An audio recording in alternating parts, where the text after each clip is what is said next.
Bueno, pues hola a todos, bienvenidos un día más a nuestro canal. En el día de hoy os traigo un vídeo cortito sobre enlaces químicos, es básicamente teoría. Nada de ejercicios ni nada, al fin y al cabo pertenece al tema de las sustancias químicas de física de tercero, bueno, y también de cuarto. Así que bueno, un repasito de teoría nunca viene mal para de cara a los exámenes y como ayuda a las clases que tenemos en el colegio. Comenzamos. Antes de nada, darte una pequeña definición. Bueno, ya sabes que mis definiciones son un poco chustas, tampoco valen para mucho, pero bueno, al fin y al cabo un enlace químico es la unión de varios átomos, con el objetivo de completar su capa de valencia. Al fin y al cabo de tener su última capa rellena de electrones, que son 8 electrones, salvo en el caso del hidrógeno y del helio, ¿no?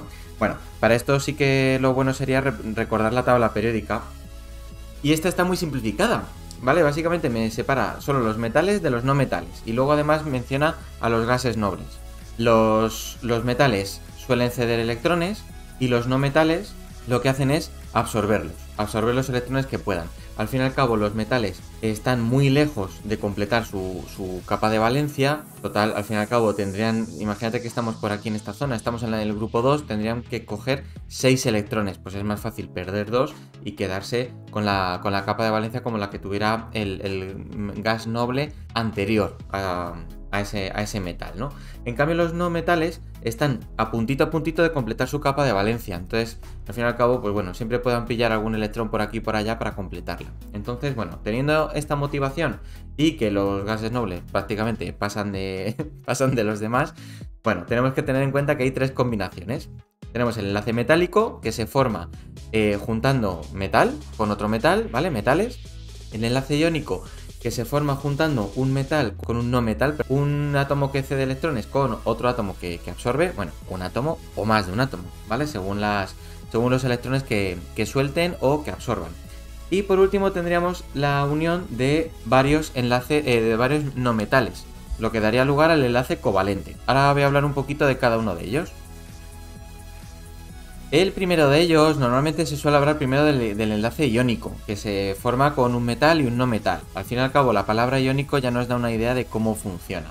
¿Vale? Bueno, aquí tenemos un GIF sencillito que he encontrado por ahí, en el que, bueno, tenemos el sodio, que lo que hace es que se desprende del electrón que está en su última capa, el que está por aquí. Se deshace de él. ¿Y quién lo va a coger? Pues bueno, pues un flúor que está por aquí bastante avispado. Que necesita también un electrón para completar su capa de valencia y tener 8 electrones. Uno se va a quedar cargado positivamente al perder el electrón, un catión, y el otro se va a quedar cargado negativamente, se va a formar un anión. Así que al final lo que tenemos es un átomo positivo o el otro con carga negativa. Así que al final, por electrostática, lo que vamos a tener es una unión muy fuerte. Vamos a tenerlos juntitos. Aquí como se quedan al final del GIF, justo antes de que se repita. ¿Qué características tienen las sustancias que presentan un enlace iónico? Tienes que tener en cuenta que no solamente se junta un átomo de un metal con un átomo de un no metal. Tú ten en cuenta que estamos hablando de muchas cantidades de átomos. Entonces al fin y al cabo lo que van a formar son masas, ¿vale? Redes en las que se junta el metal con el no metal, metal con no metal, metal con no metal, metal con no metal, metal con no metal, ¿vale?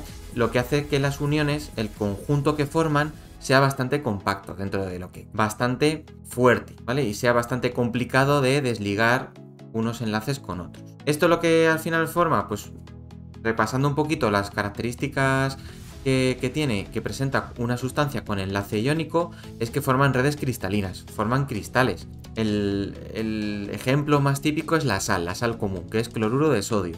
En vez de flúor, pues cloro. Que si te das cuenta, pues forman cristalcitos, ¿no? Pues son cristalitos más chiquititos, más grandes, según la sal que compres, ¿no? Son redes cristalinas y que además tú cuando te encuentras la sal está sólida a temperatura ambiente. Y además tiene una temperatura alta de fusión y más allá de ebullición, evidentemente. Tú te lo encuentras en la naturaleza sólido. Si acaso tú te lo encuentras disuelto en el agua, ¿no? Como el agua salada, ¿no? O sea que es fácil de disolver en agua. Además, son frágiles. Tú puedes coger un granito y lo puedes romper. A lo mejor con el dedo no, pero le pegas un golpecillo así con el mortero y lo rompes. Y además, tienes que tener en cuenta que no conducen la electricidad, salvo cuando están disueltas en agua. A modo de representación de cómo se forman las redes cristalinas con el enlace iónico, pues tenemos aquí átomos de sodio y átomos de cloro que cuando pierden o ganan los electrones se quedan cargados eléctricamente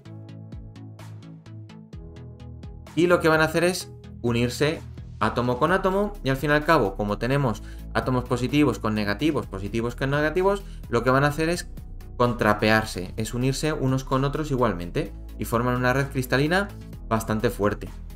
Continuamos con el siguiente. Si nos centramos en el enlace covalente, bueno, que se forma con dos no metales, ¿vale? Con, átomos no metálicos.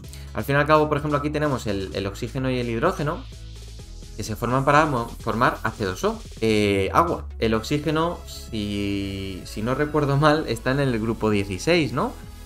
Mira la tabla periódica si no, en un momentito. Entonces le hacen falta 2 electrones para completar su capa de valencia. Y el hidrógeno está en el grupo 1, así que le hace falta un electrón para completar su capa de valencia. Lo que hacen es poner en común los electrones que tienen. El hidrógeno, cada uno de ellos el electrón que tiene, lo pone en común con el oxígeno, lo va a compartir con él. Y el oxígeno, si le hacen falta 2 electrones, lo que va a hacer es poner otros 2 electrones él. De manera que le da uno a un hidrógeno y otro a todos los hidrógenos. Si te das cuenta, aquí tenemos electrones girando ahí a cholón, a lo loco. Con el hidrógeno y con el oxígeno, con el hidrógeno y con el oxígeno. Evidentemente en tercero, incluso en cuarto, tampoco voy a entrar mucho en esto, pero bueno, luego, gracias a esta forma de comportarse la molécula, le va a dar algunas características con el tema del dipolo, bueno, los puentes de hidrógeno, bueno, da igual, tampoco voy a hablar mucho del tema, esto realmente es para un curso superior. Los átomos ponen en común los electrones que tienen y comparten. Es decir, estamos hablando de 1, 2, 3 electrones, tampoco muchos más, ¿vale? En el enlace metálico ya verás la diferencia. Este es el ejemplo típico de los hermanos, que pues al fin y al cabo tienen que compartir las cosas. No sé, desde la tablet que están aquí hasta algún juguete, el balón, la consola, ropa incluso, pues bueno, siempre hay que compartir, ¿no? Siempre, al fin y al cabo podemos tener más cosas cuando tenemos hermanos compartiendo que si cogemos y acaparamos todo, ¿no? Bueno, aquí lo tenemos aquí abajo, lo que hacen es compartir pares de electrones. Lo que os comentaba aquí, mira, imagínate que tienes aquí el cloro, la molécula del cloro, el cloro 2. Al fin y al cabo, el cloro es igual que en el caso del flúor de antes, que tiene 7 electrones en la capa de valencia, le hace falta 1. Lo que hace cada uno de los cloros es poner un cloro en común. Y al final, pues bueno, pues lo comparten. Comparten un par de electrones. En el caso del oxígeno, que lo he mencionado con el agua, pero bueno, ¿qué pasaría con el oxígeno molecular? Que como le hacen falta a cada uno de ellos 2 electrones, lo que hacen es poner en común 2 electrones propios, ¿vale? Entonces, en este caso sería este par azul y este rojo, y este azul y este rojo, lo que hacen es compartir 2 pares de electrones, tendrían un enlace doble. Y en el caso, por ejemplo, del nitrógeno, que está en el grupo 15, le harían falta 3 enlaces para juntarse. 3 electrones, y entonces pues ponen en común 3 con 3, 3 con 3, tendremos un enlace triple. Así es como se formaría, ¿vale? Y se representaría así, con los circulitos de los núcleos, los circulitos de los electrones. Ahí tengo un vídeo por ahí muy cortito, sin voz, también explicando un poquito cómo se forma cómo se representa mediante el diagrama de Lewis los enlaces covalentes. Si no lo has visto, aquí arriba te dejo una etiqueta. Bueno, continuamos. El caso es que las sustancias moleculares forman una unión bastante fuerte entre los átomos que forman esa molécula. Es una fuerza intramolecular de dentro. Pero en cambio presentan una fuerza débil entre las moléculas, ¿vale? Entre molécula y molécula suele ser una fuerza débil, fácil de romper. ¿Qué es lo que tiene esto como consecuencia? Pues que al fin y al cabo nosotros nos encontramos las sustancias moleculares como sólidos, líquidos o gases a temperatura ambiente. El ejemplo más típico es el agua, el H2O, que nos lo podemos encontrar a temperatura ambiente como forma de vapor de agua, al fin y al cabo en el aire, nos lo podemos encontrar como agua líquida y nos lo podemos encontrar como hielo, ¿no? Este sería el ejemplo más típico. La mayoría de estos, pues luego al fin y al cabo de cuando nosotros hablamos de sustancias moleculares, generalmente son gases. Así que bueno, nos encontramos con esta característica, que tienen enlaces intermoleculares muy débiles. Y además, como curiosidad, bueno, pues que no conducen a electricidad. Por ejemplo, si tú diluyeras, comparando la capacidad de conductividad eléctrica que tiene el agua, comparada con si le añades agua y la diluyes, pues hombre, ese agua con sal va a conducir más la electricidad. Que cuando nosotros tenemos enlaces covalentes, también podemos formar cristales covalentes. En vez de formar moléculas, forman redes cristalinas. Formamos cristales. La diferencia entre un cristal y una sustancia amorfa Sí, jaja, he dicho amorfo. Más de uno dirá, pues como aquel otro. Bueno, al fin y al cabo las redes cristalinas son estructuras con una forma muy definida, con una forma regular. En cambio las sustancias amorfas, pues no. Además estas redes cristalinas son insolubles en agua, no se pueden diluir en agua. De hecho, si hablamos con las sustancias, con los cristales del carbono, de hecho son prácticamente indisolubles en cualquier disolvente. O sea, prácticamente ya no en el agua, prácticamente en cualquier otro disolvente. Y además son muy duras, ¿vale? Aquí como ejemplo ahora te lo enseño. No conducen la electricidad, salvo el grafito o el grafeno. Si tú estamos hablando, por ejemplo, del diamante, que se forma con carbonos, el carbono se pueden presentar de distintas formas, como el diamante, el grafito, el grafeno, los nanotubos, bueno, algunas cosas más, ¿no? Los más nuevos son el grafeno y los nanotubos. Básicamente, cuando tú tienes una visión un poquito más próxima de lo que es la estructura de estas tres sustancias, del diamante, del grafito y del grafeno, en el diamante los carbonos forman pirámides, forman tetraedros, forman pirámides con base triangular, ¿vale? Forman pirámides muy chiquititas, que combinándolas unas con otras le dan el aspecto de cristal, transparente, muy difícil, es el material más duro. Si en cambio, en vez de tener esta estructura piramidal, tuviera una estructura hexagonal, esto depende un poquito de los electrones, ¿vale? Que tienen cada uno de los átomos. Si tuviera una estructura hexagonal, en el grafito, lo mismo que tú tienes en un lápiz normal y corriente, ¿vale? En una mina de un portaminas. Forman estructuras hexagonales y se unen en forma de láminas, en forma de capas. Cuando tú tienes varias capas unidas, formas grafito. Esta estructura hace que sea muy fácil de deslizar. Y entonces, estas uniones, estas que estoy marcando con el puntero, las que vienen aquí en una línea un poquito más flojita, son muy fáciles de romper. Pero las láminas que vienen, los enlaces que forman las láminas son muy difíciles de romper. Son enlaces muy fuertes. Por eso el lápiz, tú cuando lo deslizas sobre un papel, empieza a pintar, se está desgastando, está dejando capas propias del grafito. La diferencia con el grafeno, que es un material que no tiene tantos años, es que es solamente una de esas capas del grafito. Solamente una de esas capas. Como características, el grafito y el grafeno conducen la electricidad. Y además el grafeno es capaz de soportar distintas fuerzas. De hecho, os digo, es el material del siglo XXI. Porque ahora mismo tiene muchas cualidades que incluso no están del todo desarrolladas y que posiblemente tengan muchas más. Entonces, ya os digo, es el material ahora mismo que ni que estuviera haciéndolo yo. A nivel de industria es el que más están desarrollando. Un truco curiosito que a mí me gusta dar, ¿vale? Un chascarrillo, una anécdota. Cuando tú tienes una copia de una llave y no funciona muy bien, sino que se atasca, que entra mal, un truco típico es que dice, pues échale 3 en 1, échale aceite mineral, ¿no? No. Coge con un lápiz, saca punta y desgástala sobre la llave. Pinta sobre la llave y desgástala con las hendiduras que vaya teniendo y demás. Tú gasta bien de mina y luego pues eso, hace el juego de meter en la cerradura, girar, abrir, cerrar, sacar de la cerradura, meter, sacar, tal. Vale, con eso poco a poco, conforme lo vayas haciendo, vas a notar que la cerradura funciona mucho mejor y que la rozadura, el rozamiento que hay es mucho menor y que desliza mucho más. Es gracias al grafeno. Con la cosa buena de que no te deja un poquito de mancha al principio, que lo puedes limpiar evidentemente, pero no te deja esa mancha de aceite típica que es complicada de limpiar. Y que si luego te guardas las llaves en el bolsillo, en el bolso, pues te va a manchar la ropa, te va a manchar cualquier cosa que puedas guardar. Entonces, como dato curioso, ya te digo, el grafito para las cerraduras viene muy bien, para deslizar viene genial.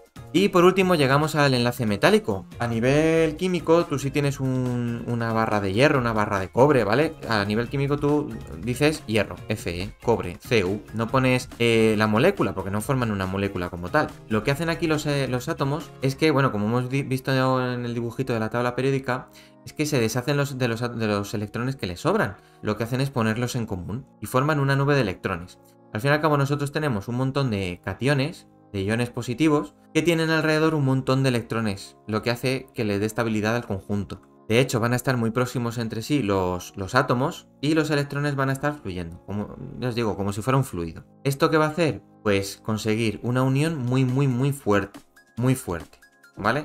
Es más fuerte la de los cristales covalentes, pero la de los metales es muy fuerte. Claro, si tú tienes un montón de electrones por aquí rondando, pues van a tener una conductividad eléctrica muy fuerte. Al fin y al cabo la electricidad viene por el movimiento de electrones. Entonces, pues, ¿qué ocurre con los metales? Que son muy buenos conductores de la electricidad. Además, también son muy buenos conductores térmicos, ¿vale? Térmicos. Todos, además, son sólidos a temperatura ambiente, salvo el mercurio y el galio. El mercurio antiguamente ya no se utiliza. Se utilizaba para los termómetros, ahora se utilizan con galio, porque, bueno, el mercurio es demasiado tóxico, es un metal pesado que si lo ingirieras y demás, pues es muy complicado de eliminar del cuerpo. Entonces, bueno, como típico ejemplo, el hierro. De hecho, me hace mucha gracia con los chicos, con los cursos pequeños, con los cursos bajitos, cuando les empiezas a explicar los metales y demás, y les hablas de los metales no ferrosos, flipan, te dicen, pero ¿cómo un metal no ferroso? Un metal es de hierro, ¿no? En estos cursos ya has visto que hay muchos metales, ¿no? Distintos. Bueno, pues el hierro. El hierro tú cuando tienes ya un mineral un poquito ya con hierro lo más puro posible, entre otros, por ejemplo, la pirita, que es muy fácil de conseguir, forma cristales muy definidos. Fíjate la forma tan buena que tiene. De hecho, incluso la pirita forma sus superficies tan lisitas, que se confunde, a la luz del sol se confunde con el oro. Le llaman el oro de los tontos. Porque si no te das cuenta, pues eso, te dan gato por liebre y te engañan. Forman redes cristalinas. Sí, los metales son cristales. Aunque no lo parezca, porque no son transparentes como el diamante y demás, forman cristales. Y además no se encuentran libres en la naturaleza. Los únicos que sí que te encuentras son el oro, la plata y el platino. Si te das cuenta, son metales preciosos. Son metales que tienen muy buena durabilidad, que a nivel de oxidación, por ejemplo, el oro no se oxida, te los encuentras en la naturaleza. Pero bueno, son metales preciosos precisamente por características de este estilo. A nivel molecular, como en el GIF que te he enseñado con el enlace iónico, cuando tú tienes un átomo, por ejemplo, de aluminio, al aluminio que está en el grupo 13, lo que le hace falta es quitarse electrones, 3 electrones, para dejar su última capa libre. Se queda con la capa de debajo, ya se queda con el color rojito para diferenciar el aluminio más 3, el catión, y lo que hacen es que se juntan, y los electrones se quedan por aquí dispersos, formando una nube de electrones, ¿vale? Y forman redes cristalinas. Esto a alguno seguro que le ha sorprendido. Y hasta aquí el vídeo de hoy. Ya te decía al principio que era solamente un repaso de los 3 tipos de enlace que podemos encontrarnos. El iónico, el covalente y el metálico. Bueno, espero que este vídeo te haya servido de ayuda y te haya resultado útil. Si es así, no olvides darle me gusta y bueno, si eres nuevo en el canal, evidentemente suscríbete porque cada vez somos más en el canal. Además, activa la campanita para que no te pierdas ninguna novedad de las que vayamos subiendo en el canal, que más de uno se despista y se pierde el último vídeo que hemos subido. Por mi parte nada más, nos vemos en el siguiente vídeo. ¡Chao, chao!